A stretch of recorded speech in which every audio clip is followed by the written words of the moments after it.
Merci de nous rejoindre pour vous informer. Bienvenue à cette édition du journal de la mi-journée sur Mikuba Télévision. À la une de l'actualité dans la province de l'Ituri, face à la presse, ce mardi 22 août, le lieutenant Jules Ngongo, porte-parole de l'armée en Ituri, indique que la milice Zahir a tué 7 personnes dans le territoire d'Aru. Pour l'armée congolaise, ces miliciens ont profité d'un conflit dans la région pour s'aimer le trouble en s'attaquant aux forces de l'ordre.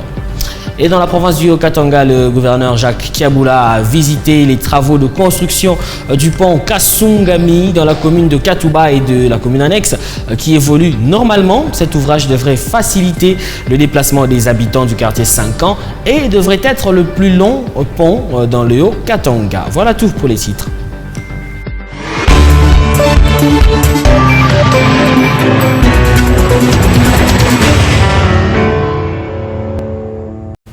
Bienvenue si vous nous rejoignez sur Mikuba Télévision. Les forces armées de la République démocratique du Congo accusent la milice Zahir d'avoir tué 7 personnes dans le territoire d'Aru. Une mise au point qui a été faite à la presse par le lieutenant Jules Ngongo, porte-parole de l'armée en Ituri. Il indique que ces miliciens ont profité d'un conflit dans la région pour s'aimer le trouble en s'attaquant notamment aux éléments des forces de l'ordre ainsi qu'aux symboles de l'État. Le lieutenant Jules Ngongo est dans cet extrait choisi pour vous par notre correspondant sur place, Marcus Jean-Louis.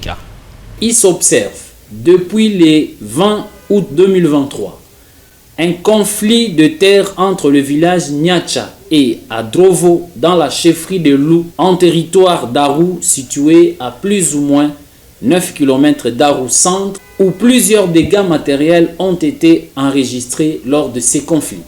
Alertés par la population, les forces de l'ordre ont maîtrisé la situation. Malgré les appels au calme, à la cohabitation pacifique et à la résolution des conflits de manière pacifique, lancée par les autorités locales et territoriales, la situation est restée tendue dans ces entités coutumières.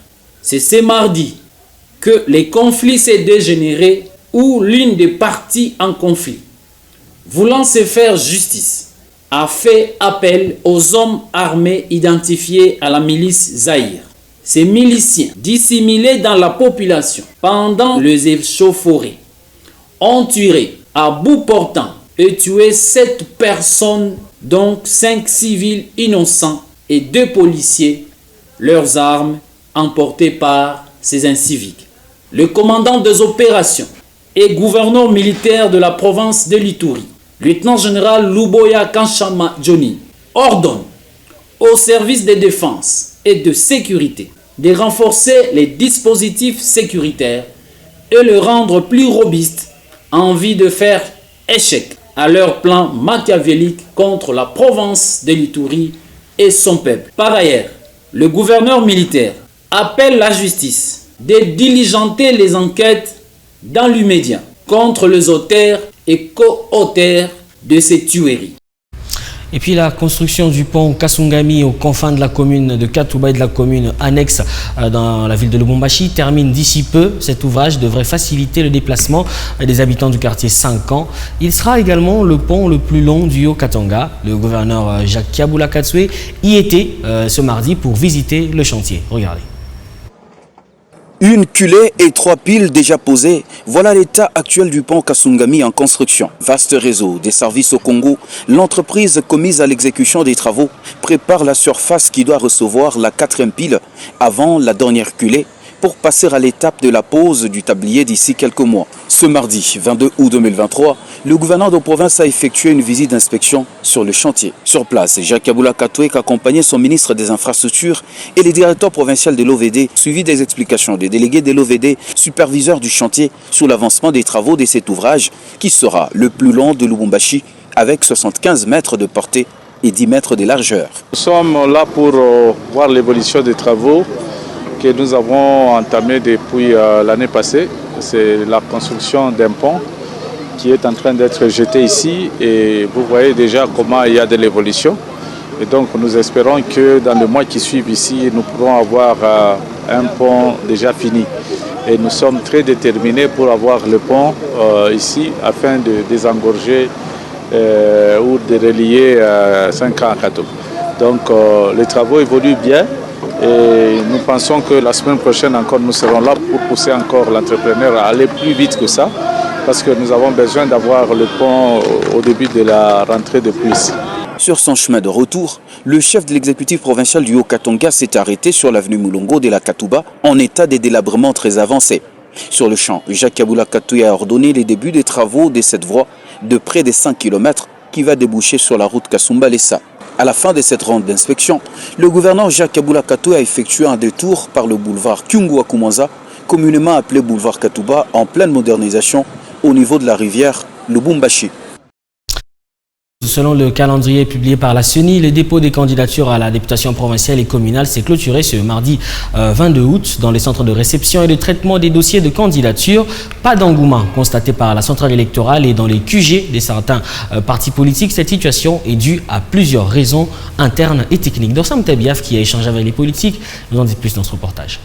Ce vendredi août marque la fin du moratoire de dépôt des candidatures à la députation provinciale et communale. Dans les QG des partis politiques, certains sont à l'étape de remplissage des fiches pour constituer les dossiers. Nous sommes en train de finaliser pour déposer nos dossiers de nos candidats aujourd'hui, avant que le délai ne puisse expirer. Tout ce que vous devez retenir, c'est que l'Union pour la nation congolaise, au niveau de la province de Lualaba, est en train de se préparer pour aller déposer les dossiers de candidature au niveau provincial, mais aussi municipal. Les raisons de ce retard sont évoquées. Oui, vous savez que dans ces genres de gymnastique, il y a beaucoup de réalités, sans oublier aussi la conjoncture. Sans oublier la conjoncture, parce que les candidats sont aussi obligés de remplir certaines conditions pour qu'ils soient en ordre, afin que les dossiers soient acceptés au niveau de la CENI. C'est pour cela que ça prend un peu de temps. Mais nous sommes butés à une difficulté en rapport avec le temps, le délai, tel qu'imparti par la CENI. Vous savez, c'est plusieurs regroupements et alors les banques sont pratiquement débordées. Et donc nous pensons qu'il y a de quoi ajouter encore quelques jours pour permettre à ce qu'on puisse bien finaliser les choses. Le manque d'engouement constaté par la CENI trouve sa raison en ce terme. Il y a des difficultés internes qu'on ne saura pas dévaler, mais aussi il y a des difficultés techniques entre la CENI et la DGRAD pour pouvoir nous donner les preuves de paiement. Parce que le mécanisme qui a été mis en place, comme nous l'avions dit l'autre fois, par la CENI, c'est ce mécanisme là-bas qui nous met un peu beaucoup plus en difficulté pour qu'on donne les preuves de paiement. Une prolongation de quelques jours est demandée afin que le parti politique remplisse toutes les conditions requises pour ne pas manquer à la compétition de décembre prochain. On renchérit ces cadres de partis politiques. Et justement, face à cette requête, la centrale électorale a réagi dans la soirée de ce même mardi 22 août en octroyant un second moratoire de 5 jours, cette fois-là, qui débute ce mercredi 23 et qui se clôturera le 27 août prochain. Et puis, Patient Mazaou, président de la fondation qui porte son nom, a déposé sa candidature à la députation provinciale dans la circonscription de Dilolo ce même mardi. Accompagné d'une foule, ce fils du territoire a remercié sa base en répondant positivement à sa demande de le voir postuler comme député provincial. Reportage. Mardi, pas comme les autres, à Dilolo, où la cité s'est réveillée au rythme de la fanfare qu'accompagnaient de nombreux membres de la fondation Patient Mazaou qui ont juré d'accompagner ce dernier au bureau de la CENI pour le dépôt de sa candidature à la députation provinciale du Lualaba circonscription de Dilolo. L'obligeant à faire le pied, Patient Mazaou Chitanda, fils du territoire de Dilolo, est accueilli au bureau de la CENI. Après vérification de son dossier et celui de ses suppléants, ce dernier est déclaré recevable par la CENI. Aux sorties des bureaux, parents, jeunes et vieux, scandant danse et chant, s'est donné rendez-vous au stade de Dilolo où leur candidat Patient Mazaou leur a remercié de cet accompagnement en ces termes. Amama ni atata Nasakuila chinji ni akei wenu. Nasakuila chinji ni akei. Mpikia asante sana kwa kunipokelea. Mie ni mtoto yenu Patient Mazaou. Fika kwangu hapa ni par rapport ya vile mwe mulisema. Minafanya ile mulisema ni kusema nini? Babiana, bamama, bababa barisema unapasha kuturepresente. Mishi kufanya kintu ya mkicho yangu mimi mwenyewe wasema nono, mina kuya ni deposer candidature. Hapana. Ni ile mwe mulisema njo milikuwa kufanya. Message ile ntemeonesha ya kwanza juu ya territoire yetu ya Dilolo ni mapendo. Haina periode ya kampanya au nini, mwe benye mutaona. Rendez-vous donc aux échéances de décembre prochain pour la cité de Dilolo. Accompagner l'hôtel de ville de Kolwezi dans sa mission de rendre salubre la ville, c'est le motif de l'audience accordée à l'Union des jeunes du quartier Kassoulou, au coin stratégique de la commune de Manika, par Farid Amouepou Odile. Les échanges entre l'autorité numéro 2 de la ville de Kolwezi et ses hôtes ont également tourné sur les stratégies devant être arrêtées pour permettre à ces jeunes d'accompagner la mairie de Kolwezi dans sa mission d'assainir la ville. Reportage. Le maire adjoint de Kolwezi, Farid Amouepou Odile, a reçu dans son cabinet de travail, ce mardi 22 août 2023, l'Union des jeunes des Kassoulou au Lualaba, une structure de jeunes des Kassoulou. Cette rencontre avait pour objectif tout d'abord de présenter leur civilité à la première femme de la ville de Kolwezi, ainsi que de présenter leur projet visant à accompagner les autorités urbaines dans la quête de rendre Kolwezi propre. Nous sommes venus venir présenter les civilités à l'autorité. Nous sommes les jeunes, nous avons conçu un projet sur l'assainissement du milieu. Nous nous avons accueillis avec joie. En tout cas, nous leur avons présenté les projets et elle est contente vraiment de ces projets. Assainissement de la ville, champ de bataille du duo Maître Jacques Massimo Kindele et Farid Amouepou Odile. Il y a de quoi accompagner les initiatives des jeunes. Le maire adjoint Farid Amouepou Odile a accueilli chaleureusement cette initiative des jeunes et a exprimé sa gratitude pour leur volonté d'apporter une contribution significative à l'amélioration de la propriété des Kolwezi. À assainir notre milieu, donc rendre notre ville propre, rendre notre quartier Kassoulou propre, rendre nos marchés et toutes les artères de notre quartier. La maire vraiment a souhaité à ce que nous puissions mettre la main à la pâte pour que ces projets touchent à sa fin. Elle a voulu à ce que les jeunes comme nous emboîtent les pas pour que nous puissions développer, rendre propre notre milieu. Notre présence déjà, l'ancienne image du quartier Kassoulou va être détruite. Pourquoi? Parce que le quartier Kassoulou était un quartier trop diabolisé. Alors nous voulons à ce que l'esprit de diabolisation de ces quartiers puisse totalement disparaître. Donc à Kassoulou, il y a des jeunes ambitieux, il y a des jeunes qui réfléchissent, il y a des jeunes qui ont tous les atouts possibles. En tout cas, nous sommes là pour accompagner les actions des autorités dans la province.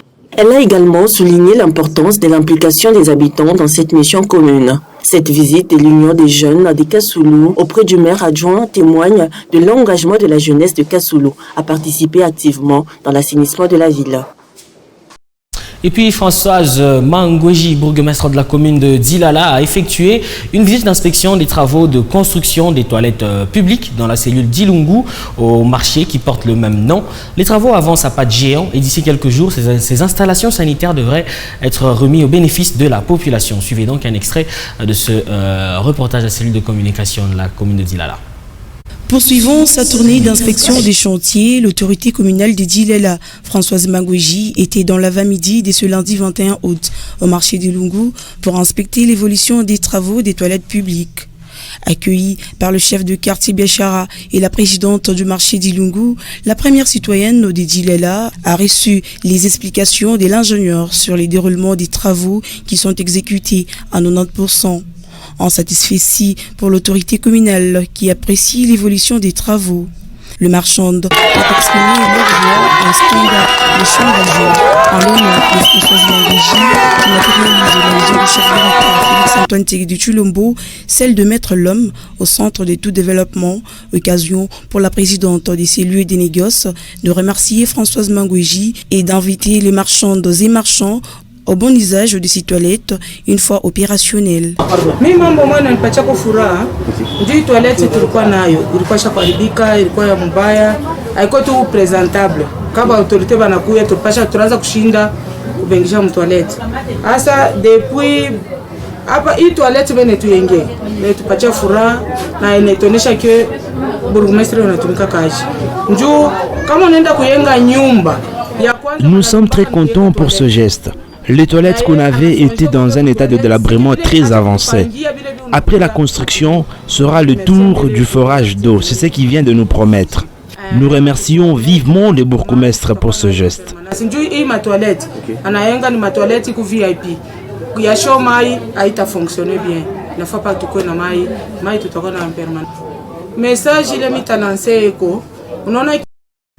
Autre chose, la crise politique continue au Niger, pays situé dans la partie orientale de l'Afrique. Après le coup d'état militaire, la pression de la communauté internationale s'intensifie. Les puchistes proposent une transition de 3 ans, une suggestion rejetée par la CEDEAO, communauté sous-régionale, qui exige que le pouvoir soit immédiatement remis au président déchu, Mohamed Bazoum. Quelle voie de sortie pour la crise? Léo Kingu a interrogé quelques analystes politiques. Regardez. Nigériens, mes chers compatriotes, les statu quo continuent dans la crise politique au Niger. Les putschistes refusent de remettre le pouvoir au président Bazoum et suggèrent une transition de 3 ans. Proposition rejetée par la CEDEAO qui brandit la menace de l'intervention militaire. Un risque selon Gustave Moulongoy. La violence appelle la violence. Si la CEDEAO devait intervenir même avec l'aide des Occidentaux pour imposer Bazoum au pouvoir, je crois que ça ne résoudra pas les questions de paix dans ce pays-là, et même au niveau de tous les pays de la sous-région, au niveau de CEDEAO. Face aux appels de la communauté internationale sur le respect du pouvoir démocratique, les chercheurs Sylvain Cantolomba s'interrogent sur le sens de la démocratie. Mais ici, la question de coup d'État remet sur tapis la problématique de la démocratie ou du pouvoir du peuple. Est-ce que la démocratie, c'est seulement lorsqu'il y a élection ou lorsque vous avez des putschistes qui sont salués massivement par la population? Est-ce que là aussi, ce n'est pas la démocratie? Quelles sont les voies de sortie à la crise? Il faut que la CEDEAO comprenne qu'il faut laisser le conseil militaire diriger et organiser la transition pour un passage pacifique au pouvoir civil, tout en espérant que le pouvoir militaire va imprimer un modèle de gestion qui est la solution aux problèmes de population. Et mettre sur pied un gouvernement d'union nationale. Et Bazoum doit être écarté et on met quelqu'un d'autre. On voit comment constituer ce gouvernement-là de transition. Sur le terrain, des sanctions ont été prises contre le Niger, comme le gel des transactions. Le Nigeria a coupé son approvisionnement en électricité. 70% de l'électricité du Niger viennent de lui. Le ministre congolais Jean-Michel Samaloukonde est arrivé en Afrique du Sud pour représenter le président Tshisekedi au 15e sommet de BRICS organisé en présentiel du 22 au 24 août à Johannesburg. Le chef du gouvernement congolais est accompagné du ministre de l'Industrie et des vice-ministres des Affaires étrangères et des Finances. Les détails dans ce récit d'Exosengoy. Le Premier ministre Jean-Michel Samaloukonde répond à l'invitation d'honneur envoyée au chef de l'État congolais à ce 15e sommet qui vise l'élargissement du bloc aux nouveaux membres pour contrebalancer le G7 et le G20. Le Premier ministre congolais est porteur du message du président de la République à ce 15e sommet des pays émergents représentant 40% de l'économie mondiale. Dans son agenda, il est prévu plusieurs rendez-vous d'affaires et diplomatiques avec des chefs d'État et de gouvernement intéressés par les ressources naturelles ainsi que les facilités qu'offrent les zones économiques spéciales en RDC aux investisseurs étrangers et nationaux. Ces assises, qui se sont ouvertes en Afrique du Sud, plus précisément à Johannesburg, iront jusqu'au 24 août 2023. Voilà qui met un terme à cette édition du journal sur Mikuba Télévision. Merci à vous tous de nous avoir suivis. On se retrouve très prochainement. Au revoir et excellente journée.